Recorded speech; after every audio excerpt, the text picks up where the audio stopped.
Sir, आज नरेंद्र मोदींची सभा होती, नेमकी कशा पद्धतीचं नियोजन केले गेलेलं आहे, कसा दौरा असेल आणि किती लोक येतील असा आपल्याला अंदाज आहे?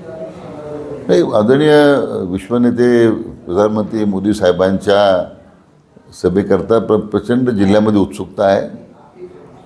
त्यांचं स्वागत करण्यासाठी जिल्हा पूर्ण सज्ज झालेला आहे. प्रत्येक तालुक्यातून सभेला उपस्थित राहण्याकरता एक प्रकारची मला वाटतं चढाओढ सुरू आहे. आणि त्यामुळे मला वाटतं ही सभा आमची रेकॉर्ड ब्रेक होईल असा मला विश्वास आहे. आणि दुसरीकडे पाहिलं तर विरोधी उमेदवार जे त्यांनी काल टिप्पणी केली की माझा पराभव करण्यासाठी मोदींना या ठिकाणी यावं लागतं, यातच माझा विजय निश्चित आहे. कसं पाहता या वक्तव्याकडे? असं की ज्यांची भूमिकाच गुंडाराची आहे त्यांच्या टिप्पणीबद्दल काय आपण काय बोलण्याची आवश्यकता नाही आहे. त्याने अगोदर मला वाटतं हप्तेखोरीमध्ये,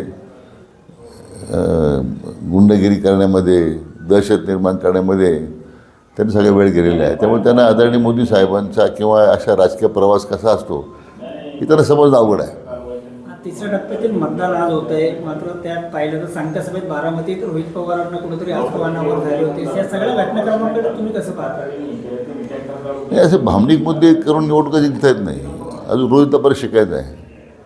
माझं त्याला एकच सल्ला आहे, ह्या नौटंक्या बंद करा. तुम्ही लोक तुमचा विश्वास राहिलेला नाही आहे.